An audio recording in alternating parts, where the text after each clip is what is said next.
Hello friends, आज हम लोग चालू करेंगे मेंसुरेशन, जो कि सभी एग्जाम्स के लिए इम्पोर्टेंट है। यह वीडियो केवल 11-12 के लिए नहीं बल्कि 6, 7, 8, 9, 10 और सभी कंपटीशन के तैयारी करने वाले दोस्तों के लिए, फ्रेंड्स के लिए ये वीडियो बहुत आवश्यक है। तो हम शुरू करेंगे मेंसुरेशन। मेंसुरेशन में क्या होगा कि मेंसुरेशन में समझिए आता है बेलन आता है, फिर आता है शंकु आता है, फिर इसके बाद आता है गोला, फिर इसके बाद आता है छिन्नक, उसके बाद आता है पिरामिड। देखिए, तो ये सभी चीज मेंसुरेशन के अंतर्गत आती है, लेकिन इन सभी चीजों का अध्ययन करने से पहले इसमें आप देखेंगे कि यह सर्किल है, बेलन में 2 सर्किल है, या शंकु में 1 सर्किल है, यानी वृत्त है। इस गोले को जब हम काटेंगे बीच से या कहीं से भी, तो उसमें एक सर्किल बनेगा, इसमें भी एक सर्किल बनेगा। तो अब सोचिए कि इसको पढ़ने से पहले हम लोग क्या तैयार करेंगे। सबसे पहले हम लोग तैयार करेंगे सर्किल। यदि सर्किल हम लोग पढ़ लिए तो सोचिए कि आधा मेंसुरेशन इसमें कवर हो जाएगा, और यदि सर्किल छोड़ दिए तो पूरा मेंसुरेशन पढ़ने के बाद भी हमें 0% समझ में आएगा, जो कि एग्जाम्स में या किसी भी कंपटीशन में हम फेल मार जाएंगे। तो आइए चालू करते हैं हम लोग आज ब्रीथ क्या चीज़ है, इसके बारे में गहनता से अध्ययन करेंगे। और इस वीडियो के बाद कोई भी ऐसा सवाल नहीं होगा जिसको हम लोग नहीं सॉल्व कर सकेंगे। तो सबसे पहले हम लोग देखते हैं कि ब्रीथ क्या है, ब्रीथ कहते किसे है। तो ब्रीथ की परिभाषा होती है कि बिंदुओं का वह बिंदुपथ। देखिए, अगर यदि हम कई बिंदुओं को एक सीध में मिला दें तो यह सरल रेखा में बदल जाती है। तो कई बिंदुओं का बिंदुपथ जो किसी निश्चित दूरी से समान दूरी पर हो। देखिए, मान लीजिए यहाँ पर कोई बिंदु है, यहाँ पर है, ये सभी बिंदुओं इस निश्चित बिंदु से समान दूरी पर है, और इस बिंदु पथ को ही हम लोग क्या कहते हैं, वृत्त कहते हैं। तो वृत्त की परिभाषा होगी कि बिंदुओं का वह बिंदु पथ जो किसी निश्चित बिंदु से समान दूरी पर हो, उसको हम लोग वृत्त कहते हैं। अब देखिए, जो भी मैं यहाँ बता रहा हूँ उसको आप कॉपी में नोट करते जाइए और बाद में देखकर समझ लीजिएगा। अब इसको बोलते हैं हम लोग केंद्र। इसको बोलते हैं हम लोग परिधि। देखिए, इसको बोलते हैं हम लोग केंद्र, जिसको हम लोग ओ से दिखाते हैं, और इसको बोलते हैं परिधि। यह परिधि है और यह केंद्र है। केंद्र से परिधि तक की मिलाने वाली रेखा को हम लोग कहते हैं त्रिज्या।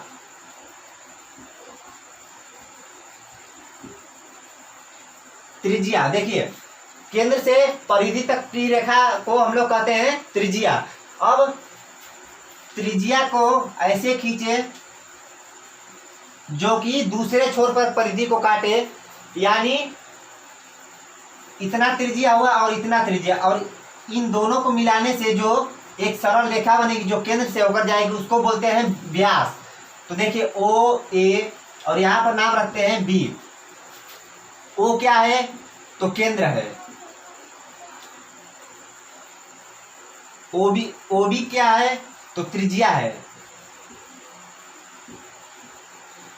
और ए बी क्या है, तो व्यास है। देखिए, इन वृत्त में 3 चीजों का इंपॉर्टेंट रोल है, और इसी पर सभी क्वेश्चन बनेंगे जिसको हम लोग हल कर सकते हैं। देखिए, इसको बोलेंगे व्यास।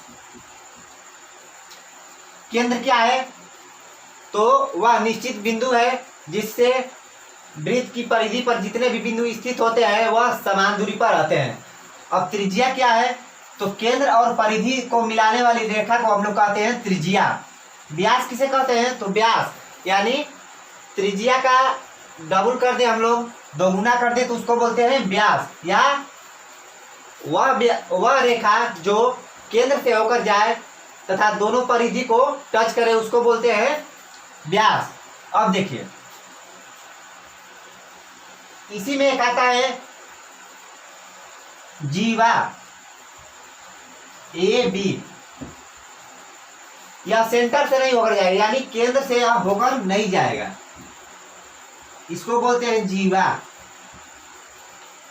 जो रेखा केंद्र से न होकर जाए या केंद्र से होकर न जाए उसको बोलते हैं जीवा। और इसी जीवा का यह पार्ट है जो केंद्र से होकर जाए, जीवा को हम व्यास बोलेंगे। व्यास, जीवा को हम लोग क्या बोल सकते हैं? व्यास। यानी वह जीवा जो केंद्र से होकर जाए उसको हम लोग बोलते हैं व्यास। इसको नोट करते जाइएगा, एक एक शब्द इंपॉर्टेंट है उसका आप लोग नोट करते जाइएगा। यदि पूछे कि वह जीवा जो केंद्र से होकर जाए उसको बोलते हैं व्यास। अब देखिए, और व्यास क्या है? तो व्यास त्रिज्या का 2 गुना है, तो व्यास बराबर लिख सकते हैं हम लोग, व्यास बराबर लिखेंगे त्रिज्या गुणे 2, त्रिज्या गुणे 2। इसको आराम से समझते जाइए। देखिए इतना त्रिज्या है और इतना त्रिज्या, जब दोनों त्रिज्याओं को हम लोग लेंगे तब हमारा बनेगा व्यास। फिर बोलेगा कि व्यास क्या है? जीवा के शब्दों में व्यक्त कीजिए तो जीवा यानी वह जीवा जो केंद्र से होकर जाए उसे बोलते हैं हम लोग व्यास। अब इसमें कुछ कोण आते हैं।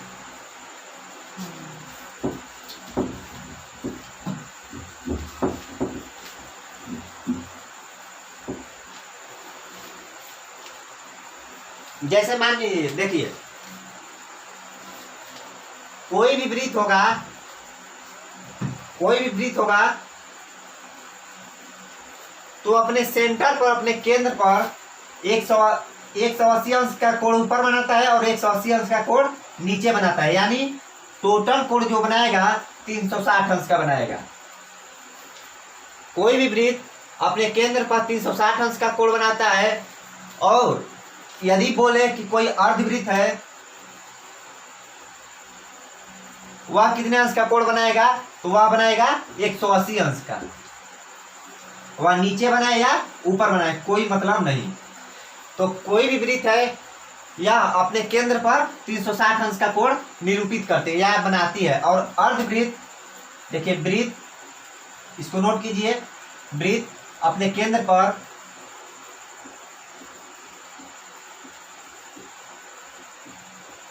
अपने केंद्र पर 360 अंश का कोण बनाती है और अर्धवृत्त 180 अंश का कोण बनाती है। तो ये 2 बातें महत्वपूर्ण है। अब आता है इसके अंदर यदि कोण बने, केंद्र पर बने, परिधि पर बने या कहीं भी कोण बने, उसको हम लोग कैसे हैंडल करेंगे? देखिए, तो इसमें एक सेंटर पर कोण बनता है और एक बनता है परिधि पर। सेंटर पर जो कोण बनता है और परिधि पर जो कोण बनता है उसमें हम लोग संबंध देखेंगे कि क्या है।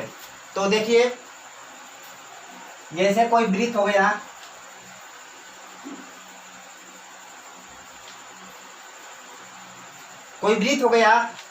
और मान लीजिए इसका केंद्र O है, इसका केंद्र O है। अब कोई जीवा हो गई AB।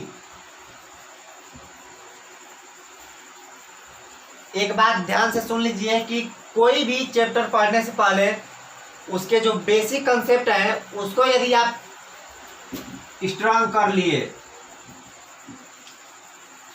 कोई भी जो चैप्टर है यदि उसके बेसिक कंसेप्ट को आप स्ट्रांग कर लिए तो उसमें से बड़ा क्वेश्चन आप सॉल्व कर सकते हैं आसानी से। और यदि बेसिक कंसेप्ट आपका क्लियर नहीं है तो आप लाख पढ़ ले, उसका एक छोटा से क्वेश्चन आपको फरियत में डाल सकता है, मुश्किल में डाल सकता है। देखिए, तो मान लीजिए कोई जीवा AB है, वह सेंटर पर थीटा अंश का कोण बनाई है। ध्यान से देखिए, कोई जीवा AB अपने केंद्र पर थीटा अंश का कोण बनाई है। अब इसमें सवाल आता है, पहला मान लीजिए कि इसके परिधि पर का कोण कितना होगा। मान लीजिए यहाँ पर सी है तो इसको पूछ सकता है, फिर इसको पूछ सकता है। आप ध्यान से बस चित्र देखिए, सब समझ में आएगा। इसको पूछ सकता है। इसमें तमाम कोण बन सकते हैं। सोचिए जरा, ए बी से जो थीटा का कोण केंद्र पर बना है और उसी से परिधि पर भी तमाम कोण बन सकता है। एक बात और ध्यान दीजिए, यदि पूछे कि किसी वृत्त में त्रिज्याओं की संख्या कितनी हो सकती है, नंबर ऑफ रेडियस यदि पूछे त्रिज्याओं की संख्या कितनी हो सकती है, तो आप बोलिएगा अनंत, क्योंकि इसमें फिक्स नहीं कि कितनी हम लोग त्रिज्या खींच सकते हैं। आप अनंत इसमें त्रिज्या खींच सकते हैं, इसमें त्रिज्या आप अनंत खींच सकते हैं। तो इस बात को आप नोट करके लिख लीजिएगा कि किसी वृत्त में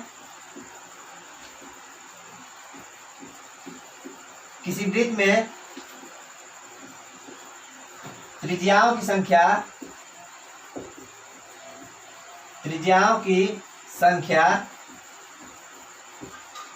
अनंत होती है तथा व्यास की संख्या यह भी अनंत होती है।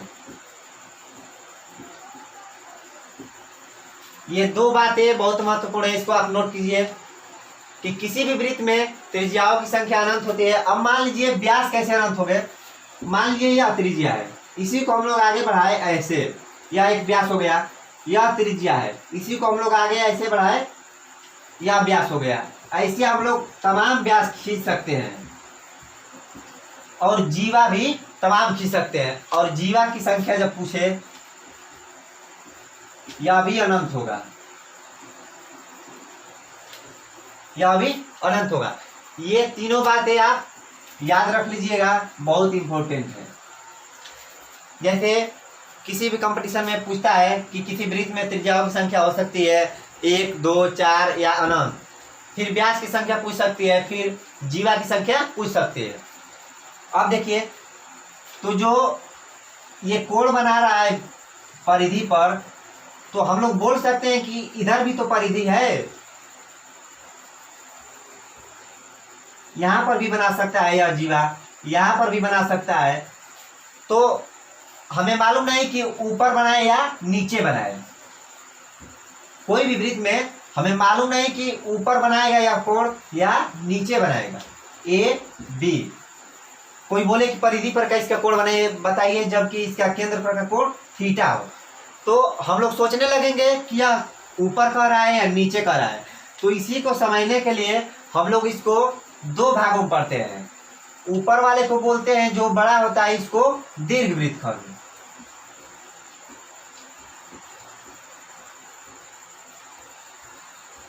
दीर्घवृत्तखंड, इसको हम लोग बोलते हैं दीर्घवृत्तखंड। यहां से लेकर यहां तक को बोलते हैं हम लोग दीर्घवृत्तखंड, और यहां से लेकर यहां तक को बोलते हैं लघुवृत्तखंड।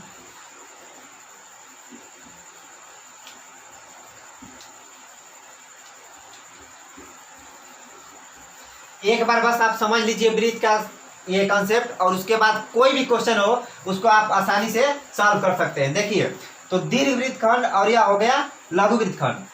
अब कोई बोले कि जब केंद्र पर का कोण थीटा हो तो दीर्घवृत्तखंड का कोण कितना होगा, तो हम लोग सीधा इसका आधा मार देंगे, तो θ/2। ये कॉन्सेप्ट हमेशा याद रखना कि जब कोई भी कोण यदि केंद्र पर थीटा अंश का कोण बनाए तो उसके दीर्घवृत्तखंड पर का कोण बनाए θ/2, इतना बनाएंगे। अब देखिए, तो मान लीजिए यहाँ पर यदि 60 अंश का कोण बनाए तो यहाँ पर बनाएगी 30 अंश का, यहाँ पर 30 अंश का बनाए तो यहाँ पर बनाएगी 15 अंश का, यहाँ पर यदि 15 अंश का बनाए तो यहाँ पर बनाएगी 7.5 अंश का। तो ऐसे हम लोग कोण ज्ञात कर सकते हैं। इस तरह के तमाम क्वेश्चन आते हैं जो कि हम लोग आसानी से सॉल्व कर सकते हैं। उसके आगे हम लोग देखते हैं, अभी तो दीर्घवृत्तखंड का कोण बना और लघुवृत्तखंड के कोण को हम लोग देखेंगे।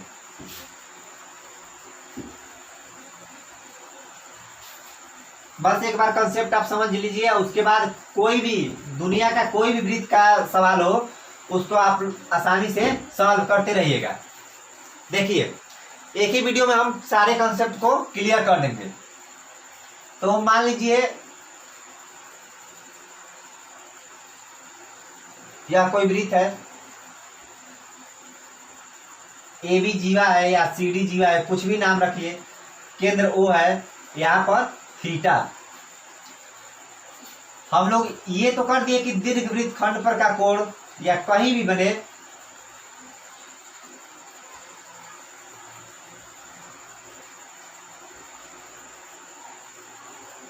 ए बी सी, तो यहाँ पर है ई एफ जी एच। देखिए A B C, A B E F, उसके बाद जी एच। तो बोले कि कोण बी बराबर कितना होगा, कोण ए बराबर कितना होगा, कोण ई बराबर कितना होगा, या एफ जी एच। कोई भी यदि दीर्घवृत्त खंड का कोण पूछे इस जीवा के द्वारा, तो आप बोलिएगा इस कोण के आधा होगा। यहां से लेकर यहां तक में यदि कोई भी कोण बना दे और पूछे कि यह कोण कितना होगा, यह कोण कितना होगा, यह कोण कितना होगा, तो सीधे केंद्र पर का आधा मार दीजिएगा। तो यहाँ पर हो जाएगा E B F G H का मान हो जाएगा E B A F G, और एच का मान होगा थीटा बाई 2, क्योंकि केंद्र पर दिया है थीटा, और थीटा और इसका आधा होता है, या दीर्घवृत्त खंड का कोण इसका आधा होता है। अब देखिए यह तो हम लोग ज्ञात कर लिए, लेकिन अब इसकी बारी आती है कि इसमें जब कोण बना दे यह जीवा जब इसमें कोण बना दे तो हम लोग क्या करेंगे, सोचिए जरा। यह भी अगर दिमाग है तो यह भी आसानी से ज्ञात हो जाएगा। देखिए, और उसका मैं एक शॉर्टकट भी बता दूंगा। मान लीजिए इसी को हम लोग ऊपर बनाते हैं, ए बी,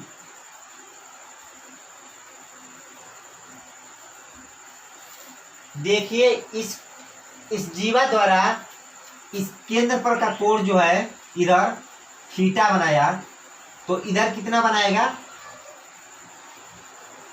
360 माइनस थीटा।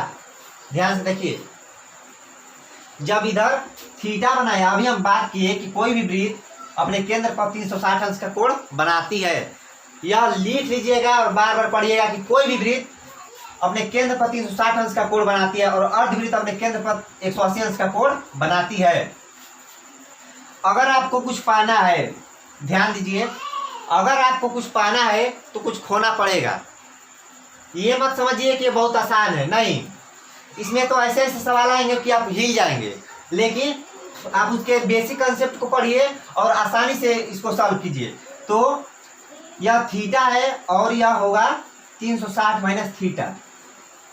ध्यान से देखिए, एक बात और कि मेंसुरेशन में आप जितनी रचना करेंगे उतना ही वह सवाल आपके लिए इजी होगा, और यदि आप ऐसे देखे ही सोचेंगे सॉल्व हो जाए तो कभी नहीं होगा।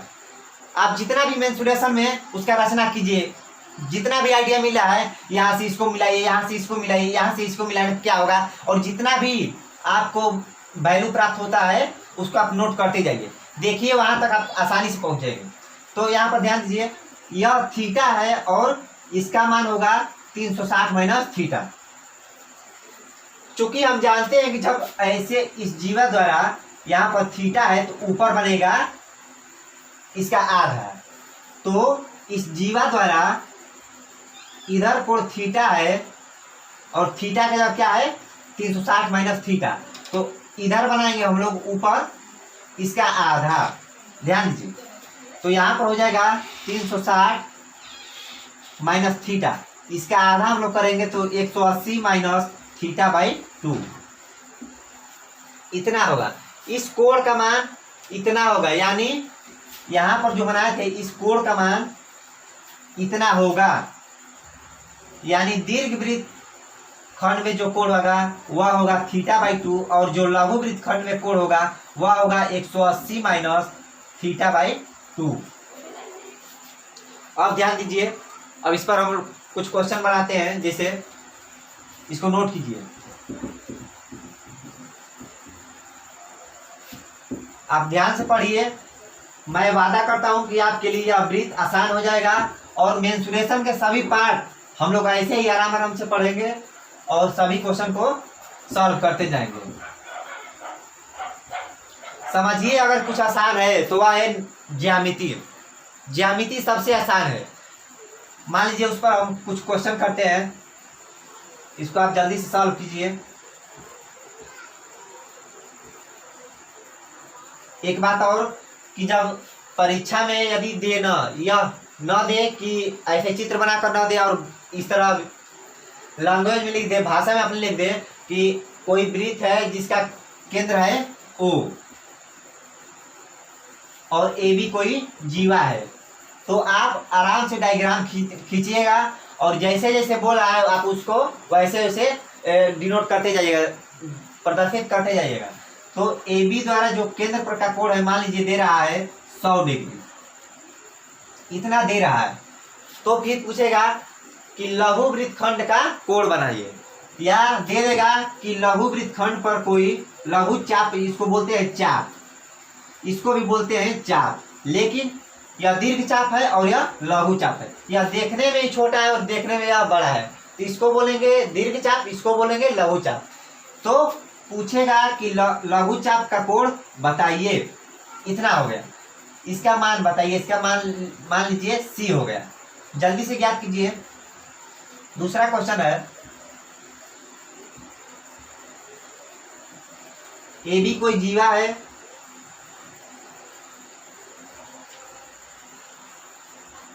और यहां पर कोई बिंदु C है जिसका मान है 30 डिग्री, तो लघु वृत्त खंड का कोण बताइए। देखिए थीटा का मान ज्ञात करना है। फिर तीसरा नंबर है, कोई वृत्त हो गया,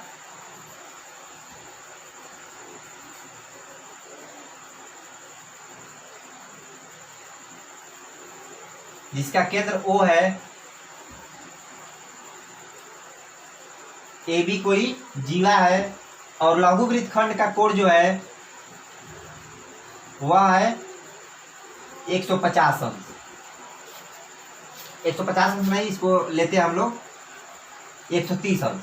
तो केंद्र पर का कोण बताइए, यानी कोण AOB। यहाँ पर ज्ञात करना है कोण ADB। अब देखिए इसमें भी कुछ राज है।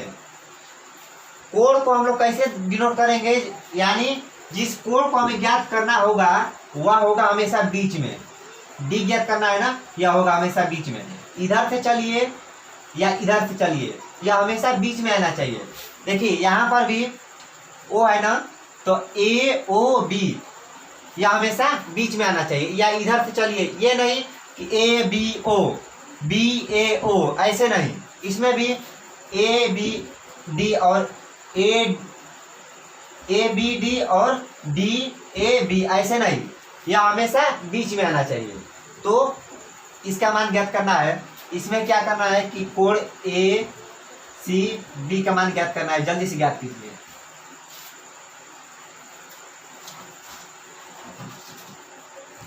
जल्दी से इसका मान ज्ञात कीजिए।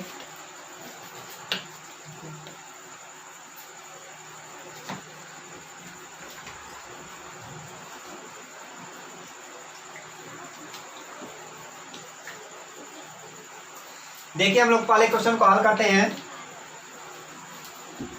आ गया तो ठीक है, नहीं तो हम लोग इसको हल करते हैं। हम अभी इस कंसेप्ट के बारे में अध्ययन किए हैं कि जितना केंद्र पर का कोण है उसका आधा बनाएगी यह 50 डिग्री। आप एक ही सवाल को 3 तरीके, 4 तरीके, 5 तरीके, हजारों तरीके से बना सकते हैं। देखिए यह जब 100 अंश है तो इसको परिधि पर हम लोग ले जाएंगे तो यह होगा 50 अंश। और इसके लिए हम क्या बताए थे कि 180 माइनस थीटा बाई 2, यह होगा थीटा केंद्र पर का कोण, थीटा केंद्र पर का कोण होगा और यह होगा लघु वृत्तखंड का कोण 180 माइनस थीटा बाई 2। तो देखिए थीटा बाई टू को हम लोग ज्ञात कर लिए, यानी 100/2 यानी 50 हो गया। अब इसको क्या करेंगे कि 180 में से घटा देंगे, तो 180 माइनस 50 यानी हो गया यह 130 डिग्री हो गया। तो इसका मान हो गया 130। देखिए अब कितना आसान हो जाएगा, एक भी वृत्त का क्वेश्चन आपसे छूटेगा नहीं, यह मेरा वादा है। देखिए इतना हो गया।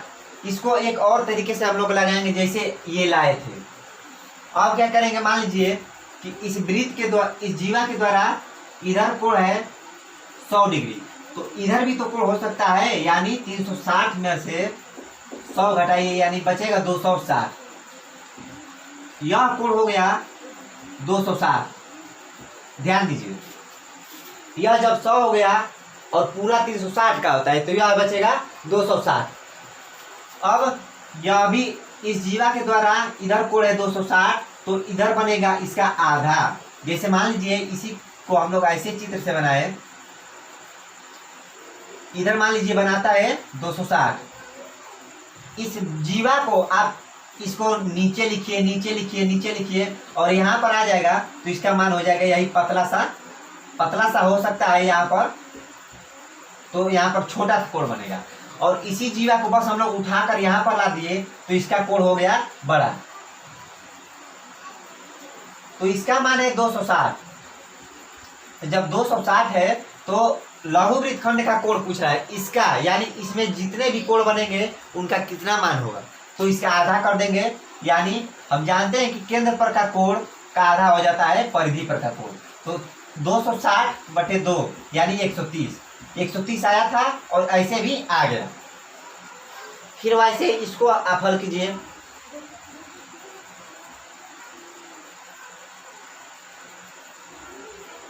देखिए इसको हम लोग हल करते हैं, तो हमें तो मालूम है कि इसका मान ज्ञात करने के लिए अब देखिए यह 30 अंश है, तो चूंकि हम जानते हैं कि इसका केंद्र पर का कोण कितना रहा होगा 60 अंश। जब यह 30 अंश है यानी दीर्घ वृत्तखंड पर जो कोण बना रहा है वह 30 अंश है, तो केंद्र पर उसका दोगुना होगा। जब दोगुना होगा तो इसका मान हो जाएगा 60। अब ध्यान दीजिए 60 हो गया और इधर कितना बचेगा 300। जब 300 बचेगा तो फिर वही बात कि इसको ऊपर समझ लीजिए, इसका मान 300, तो यह परिधि पे बनाएगा 150। इतना हो गया, इसी को बस यह नीचे दर्शाया, यह हो गया 150 डिग्री। एक बात और, इस फार्मूले पर हम लोग इसको लगाएंगे। देखिए तो हम बताए थे कि जब थीटा यहाँ पर होगा तो यह होगा θ/2, यानी θ/2 पहले से ही दिया है। यह θ/2 क्या है, दीर्घ वृत्तखंड जो कोण है इस पर वह है θ/2, तो इसको चुपचाप 180 में से घटा देंगे तो यह हो जाएगा θ/2 का मान दिया है 30, यह हो गया 150। देखिए दोनों क्वेश्चन आप दो तरीके से लगा सकते हैं, आपको जो आसान लगे वो आप यूज कर सकते हैं। आज हम लोग हल कर रहे हैं इसे, जब आप 100 की प्रैक्टिस कर लेंगे, 150 क्वेश्चन की प्रैक्टिस कर लेंगे तो आपको ये देखते ही इसका आंसर मालूम हो जाएगा, इसका मालूम हो जाएगा, या कोई भी कोण पूछे आप उसको देखते ही बता देंगे।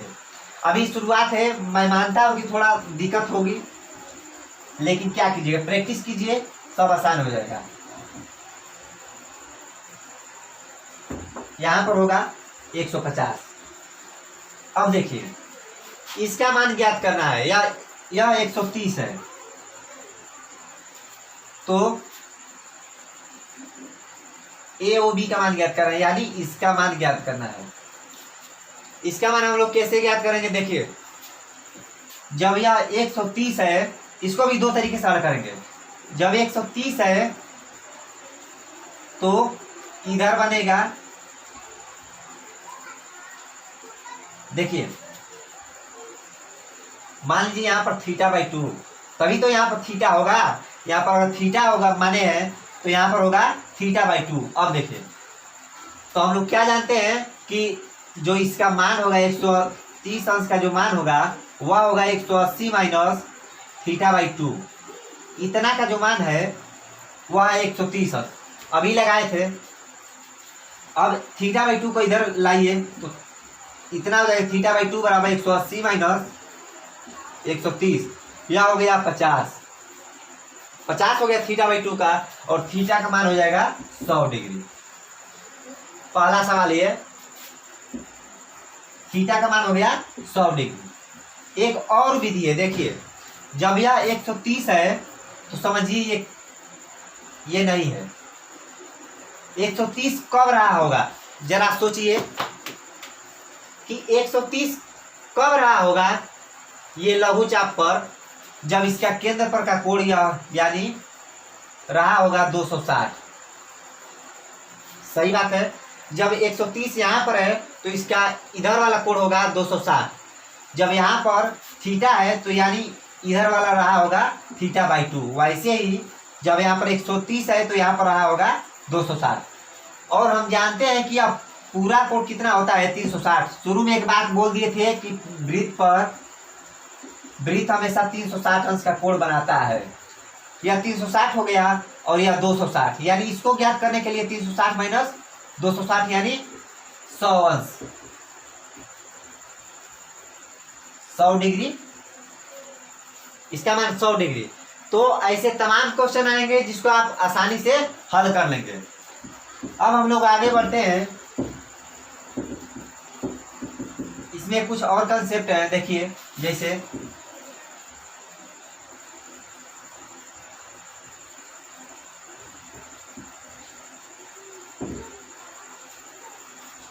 जैसे मान लीजिए कोई वृत्त है,